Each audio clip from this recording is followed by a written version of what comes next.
নমস্কার, জয়শ্রী গণেশ। আলোচনা করছি যে রাশিটিকে নিয়ে, সেটি তুলা। দেখুন, জুপিটার রিকাপ, বৃহস্পতির রাশি পরিবর্তন, গ্রহ সঞ্চার, আর এটি নিয়ে আমরা একটু ডিটেলসেই এক প্রকার আলোচনা করেছি। কিন্তু আমার কোথাও যেন মনে হলো আমাদের খুব স্পেসিফিক একটা আলোচনা দরকার। আমাদের আলোচনাটিকে খুব স্পেসিফিক হতে হবে, আমাদের একটা প্রকৃত স্পেসিফিক আলোচনা করতে হবে, পয়েন্ট ধরে ধরে আলোচনা করতে হবে। ফার্স্ট জানবো কবে থেকে কবে পর্যন্ত, বলে দিই 2 জুন থেকে 31 অক্টোবর পর্যন্ত এই সঞ্চারটা পাবেন, এবং কার্যত এই সঞ্চার আপনার জন্য ভালো। এই সঞ্চার 5 মাসের ভাগ্যস্থানে, কর্মস্থানে এহেন সঞ্চার আপনার জীবনকে ডেভেলপ করবে। কেন বিশেষ? কর্মস্থানে জুপিটার যাচ্ছেন, 12 বছর পর যাচ্ছেন। দশম হচ্ছে কর্মক্ষেত্র, কুণ্ডলীর দশম ভাব কর্মকে রিপ্রেজেন্ট করে। আর এই সঞ্চারের প্রভাবে আপনার কৃতিত্ব, পিতার জায়গা, সম্মান, কর্ম ইত্যাদি বিষয়ে ডেভেলপমেন্ট পাওয়া যাবে। কর্কট রাশি হলো বৃহস্পতির উচ্চ ক্ষেত্র। কর্কট রাশি বৃহস্পতির এক্সল্টেড হাউস। এখানে বৃহস্পতি অনেক কমফোর্টেবল, তাই তো বৃহস্পতির প্রভাবে আপনার জীবনচক্র ধন্য হবে। বৃহস্পতির পঞ্চম দৃষ্টি আছে আপনার দ্বিতীয় ভাবে, অর্থনৈতিক ডেভেলপমেন্ট, ধন, ব্যাংক ব্যালেন্স ইত্যাদি বাড়বে। বৃহস্পতির সপ্তম দৃষ্টি কোথায় আছে জানেন? আমি বলে দিই, আপনার ঠিক চতুর্থে। আপনার পরিবার, পারিবারিক জীবন উন্নতি হবে, আপনার সুখ বাড়বে, সমৃদ্ধি বাড়বে, অল্পেও খুশি হওয়াটা শিখবেন আপনি। বৃহস্পতির নবম দৃষ্টি আপনার ষষ্ঠে। সুতরাং এই যে নবম দৃষ্টি আপনার চাকরির জায়গায়, আপনার রোগ নাশের জায়গায়, আপনার বাধা নাশের জায়গায় তৈরি হচ্ছে। এই ট্রানজিট আপনাকে একটা অনন্য ফলাফল দিতে চলেছে, বা অনন্য ফলাফল দেবে বলে আমি কিন্তু বিশ্বাস করছি। পরিষ্কার পরিচ্ছন্ন কথা বলাই ভালো। পজিটিভ এনার্জি আসছে। কি কি পজিটিভ এনার্জি আসছে? What are the general benefits?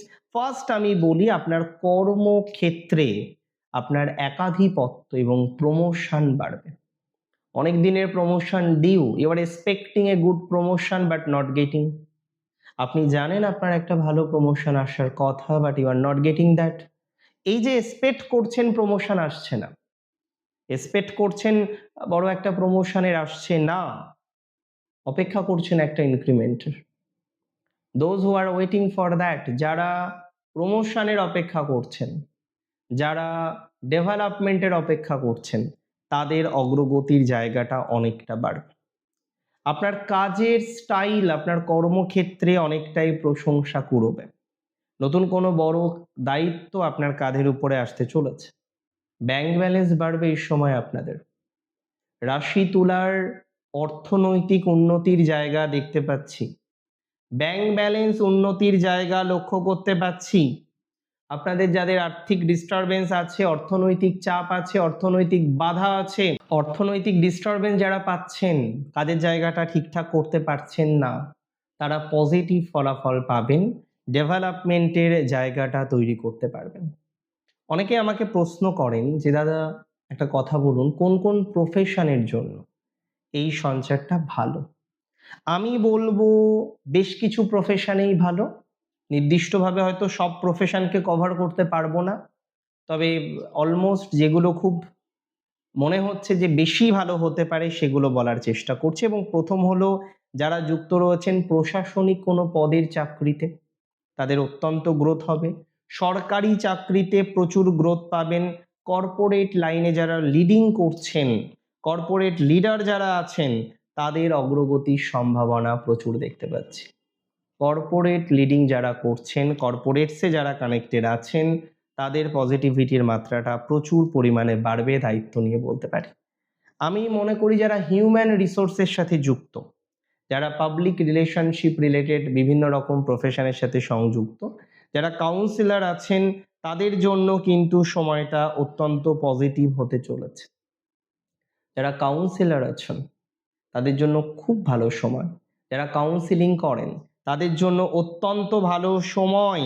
যে সমস্ত জাতক জাতিকারা হসপিটালিটি, হোটেল, রেস্তোরাঁ, রিয়েল এস্টেটের সাথে সংযুক্ত, তাদের সময়টা নিঃসন্দেহে ভালো যাবে। আমি মনে করি আপনার দশম ঘরটি কর্কট হওয়ার কারণে খাদ্য সুখ সংক্রান্ত কোনো প্রফেশন, এইচআর, বিভিন্ন রকম ম্যানেজমেন্ট, হোটেল ম্যানেজমেন্ট, ক্যাফে, রেস্তোরাঁ, ফুড ইন্ডাস্ট্রি, কিংবা যারা যুক্ত রয়েছেন প্রপার্টি কেনাবেচার কাজে, তাদের জন্য খুব ভালো একটা টাইমিং আমরা কিন্তু পেতে চলেছি। যারা আইনজীবী আছেন, যারা বিচারক আছেন, যারা ব্যাংকার আছেন, তাদের জন্য ভালো সময়। ষষ্ঠপতি দশমে উচ্চস্থ হওয়ায় যারা ওকালতি, আইনি পরামর্শদাতা, ব্যাংকিং বা ফিনান্সিয়াল সেক্টরের সাথে যুক্ত, তারা জটিল কোনো প্রজেক্টে বা কেসে বড় জয় পাবেন। দায়িত্ব নিয়ে বললাম তুলা রাশির। আমি মনে করি তুলা রাশির সুনামটা না এবার ছড়াবে। তুলা রাশির সুনাম চারিদিকে ছড়াতে চলেছে। দেখুন, আমি প্রত্যেক সঞ্চারেই মনে করি সাবধানে থাকতে হয়।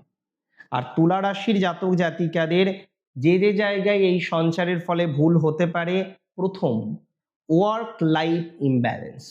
প্রচুর কাজ বাড়বে আপনার এই সময়, বিভিন্ন রকম বিষয় আপনার ঝোঁক বাড়বে, কাজ বাড়বে, কাজ বৃদ্ধি করার মতো কম্বিনেশন আমরা লক্ষ্য করতে পাচ্ছি। কিন্তু অতিরিক্ত কাজ বৃদ্ধি পাওয়ার ফলে আপনি আপনার সংসারে কিন্তু সময় কম দিতে চলেছেন, এটা ঠিক নয়। কাজ বাড়ুক, কিন্তু ব্যালেন্স করাটা শিখতে হবে। কারণ জীবনে সব দরকার, যেমন দরকার আপনার এই বিষয়টা, ততটাই গুরুত্বপূর্ণ আপনার সংসার জীবন। কাজ যেমন গুরুত্বপূর্ণ, সংসারটাও গুরুত্বপূর্ণ। তাই একটা ছেড়ে আরেকটাকে ক্যাচ করব, একটা ছেড়ে দেবো আরেকটাকে ধরবো, এরকম হয় না কি রে বাবা? এরকম হয় না। তাই এই জায়গাটাকে ম্যানেজ করতে হবে, ম্যানেজ করে পথ চলার চেষ্টা করতে হবে। কাজের জায়গায় অতিরিক্ত আত্মবিশ্বাস বা ইগো আপনার কিন্তু বাড়তে পারে। উচ্চস্থ বৃহস্পতি আপনার কর্মক্ষেত্রে অত্যন্ত প্রভাবশালী করে তুলবেন, কিন্তু সাবধান, নিজের জুনিয়র বা নিজের সহকর্মীদের উপর নিজের সিদ্ধান্তটাকে জোর করে চাপিয়ে দেবেন না, বা তাদের ছোট করে কথা বলবেন না। জুপিটার ডিসলাইক ইগো, অহংকার পছন্দ করে না। প্লিজ এটা বাদ দেবেন। বাবার স্বাস্থ্যের প্রতি বিশেষ খেয়াল রাখুন। দেখুন, দশম ঘরটি পিতার ঘর, তাই বাবার স্বাস্থ্যের একটু ওঠানামা হতে পারে বিভিন্ন রকম কারণে। তাই তার স্বাস্থ্যের প্রতি বিশেষ যত্ন নেওয়াটা আপনার কর্তব্য। তার কোনো মতামতকে এই সময় অবহেলা করবেন না। দেখুন, আমি আপনাদের দু ধরনের সাজেশন দেবো, একটা স্পিরিচুয়াল বা আধ্যাত্মিক, আর একটা প্র্যাকটিক্যাল। স্পিরিচুয়ালের সাজেশনের মধ্যে সবার প্রথমে বলি, ঠাকুর ঘরে আপনি কেশরের তিলক পরে ঠাকুর ঘর থেকে বেরোন। সকালে যাচ্ছেন, পুজো করছেন, মন্ত্র জপ করছেন, আপনার নির্দিষ্ট কিছু মন্ত্র জপের বিধান আছে, সেটা আপনি করছেন। ঠাকুর ঘর থেকে বেরোনোর সময় একটা কেশরের তিলক আপনি দিচ্ছেন, দিয়ে বেরোচ্ছেন। এটা করুন। সব সময় চেষ্টা করবেন এই সময় হলুদ ফল, হলুদ মিষ্টি বা মিষ্টি, হলুদ মিষ্টি মানে তো ফুড কালার, সেটা না করে হলুদ ফল আর মিষ্টি দান করুন। এটা আপনাকে ভালো ফল দেবে। চেষ্টা করবেন এই সময় উত্তর পূর্ব কোণে ঘিয়ের, খাঁটি ঘিয়ের প্রদীপ প্রজ্বলন করতে। চেষ্টা করুন উত্তর পূর্ব কোণে শুদ্ধ গাওয়া ঘিয়ের প্রদীপ জ্বালাতে, এটা আপনাকে সহযোগিতা করবে। এবার একটু প্র্যাকটিক্যাল সাজেশনে আসি। ফার্স্ট, কাজে বের হওয়ার সময় মা এবং বাবার পায়ে প্রণাম করে বাড়ি থেকে বেরোন, এটা আপনার জন্য ভালো। কর্মক্ষেত্রে যত সফলতায় আসুক না কেন, আসবে এই সময়, নম্রতা বজায় রাখুন, সবার সাথে বিনয়ী আচরণ করুন। কোনো পরনিন্দা বা অফিসের রাজনীতি থেকে নিজেকে দূরে রাখুন। এই সময়ে চেষ্টা করবেন অসহায় কর্মচারীদের সাহায্য করা। আপনার সাথে কাজ করে, হয়তো কাজে অতটা দক্ষ নয়, কিন্তু মনটা ভালো, তাকে হেল্প করুন। এবং এটা আপনি এমনিতেই করেন, আমি বললেও আপনি করবেন, আমি জানি, না বললেও আপনি করবেন। এবং আমি বলে দিই, সবসময় চেষ্টা করবেন মায়ের সাথে সম্পর্ক ভালো রাখার জন্য। ভালো থাকুন আপনারা প্রত্যেকে। জয় শ্রী গণেশ।